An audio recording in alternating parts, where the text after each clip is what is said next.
আসসালামু আলাইকুম রহমতুল্লাহি বরকাতু। আশা করি সবাই ভালো আছেন। আমি এই মুহূর্তে যমুনা সেতুর মধ্যে উঠে আছি। আর আপনারা যেটা দেখতে পাচ্ছেন সেটা হচ্ছে যমুনা সেতুর দ্বিতীয় সেতুটি হতে যাচ্ছে, উদ্বোধন হওয়ার আর কিছুদিন বাকি। মোটামুটি কনস্ট্রাকশনের কাজ শেষ হয়ে গিয়েছে। এখন কিছু কিছু জায়গাতে কিছু কাজ আছে, যেটা শেষ হলেই এটি রেল সেতুর জন্য ওপেন করে দেওয়া হবে। যে সেতুটি আপনারা দেখতে পাচ্ছেন, এটা বেসিক্যালি রেল লাইনের জন্য এটি তৈরি করা হয়েছে, যাতে করে ঢাকা থেকে উত্তরবঙ্গের যতগুলো শহর আছে সব শহরে যেন নির্বিঘ্নে ট্রেন যাতায়াত করতে পারে, তাতে কোনো অসুবিধা না হয়, এই জন্য এটি তৈরি করা হয়েছে। তো বিষয়টা হচ্ছে যে এটি কাজ শুরু হয়েছে আজকে থেকে, গত ৩-৪ বছর আগে থেকে শুরু হয়েছে। বিভিন্নভাবে কাজ করতে যে নদীর পানি কম থাকার কারণে, বেশি থাকার কারণে কাজ ব্যাহত হয়েছে। বিদেশিরা এই কাজটা সম্পন্ন করছেন।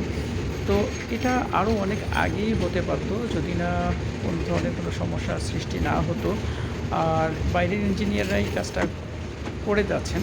তো এটি শেষ হওয়ার পরে দেখা যাচ্ছে আমাদের উত্তর অঞ্চলের দিকে যে যাতায়াত ব্যবস্থা অনেক ভালো হবে। অনেক কম সময়ের মধ্যে ট্রেনের মধ্যে ঢাকা থেকে রংপুর সিটিতে আমি বিশ্বাস করি, বা রংপুর, রাজশাহী, কুড়িগ্রাম, পঞ্চগড় এক্সপ্রেস যে ট্রেনগুলো আছে, এগুলো নির্বিঘ্নে মোটামুটি 4 ঘন্টা 5 ঘন্টার মধ্যে যাতায়াত করতে পারবে। তো এটি একটা আমাদের জন্য অনেক বড় একটা পাওয়া। যারা এই দিকে চলাফেরা করেন না, যারা দক্ষিণবঙ্গ বা অন্য অন্য জায়গাতে থাকেন, তাদের অবশ্যই এটা দেখার সুযোগ ছিল না। জাস্ট আমি ট্রেনের মধ্যে ছিলাম, ট্রেন থেকে জাস্ট ধারণ করেছি সবাইকে দেখানোর জন্য। তো আশা করা যায় এই সেতুটি আর 1 মাস বা 15 দিনের মধ্যে হয়তো বা ওপেন করে দেওয়া হবে, জনসাধারণের জন্য না, ট্রেনের জন্য।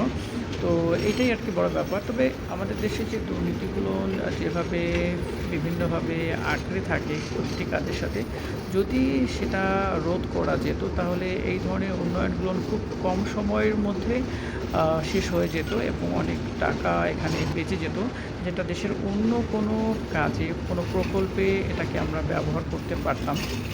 তো যাই হোক, দেশ এগিয়ে যাক, দেশ অবশ্যই আমাদের এগিয়ে যাক, দেশের মানুষ নির্বিঘ্নে চলাফেরা করুক এবং তারা ভালো থাকুক, এটাই তো আমাদের সবচেয়ে বড় কামনা বাসনা।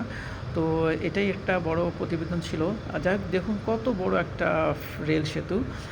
আমার মনে হয় এটি বাংলাদেশের সর্ববৃহৎ রেল সেতু হতে যাচ্ছে, যেটি অলমোস্ট কমপ্লিট হয়ে গিয়েছে। তো সবাই দেশকে ভালোবাসবেন, দেশের প্রতি দেশত্ববোধ বাড়াতে হবে, দুর্নীতি থেকে মুক্ত থাকতে হবে, যাতে করে একটা দুর্নীতির কারণে অনেকগুলো উন্নয়ন ব্যাহত হয়। আমরা দেশকে ভালোবেসে শপথ করব যে আমরা আমাদের দ্বারা কোনো দুর্নীতি হতে দিব না, নিজেরা করব না এবং কাউকে দুর্নীতি করতে দিব না, এবং দুর্নীতির কোনো কিছু থাকলে সেটা আমরা কর্তৃপক্ষকে জানাবো। তো এটাই আর কি বড় ব্যাপার। দেশকে ভালোবেসে দেশের উন্নয়নে আমরা সবাই এগিয়ে আসি। দেশ ভালো কিছু করলে অবশ্যই সেটা আমাদের জন্য অনেক ভালো। ধন্যবাদ সবাইকে। আল্লাহ হাফিজ, ভালো থাকুন। আল্লাহ হাফিজ।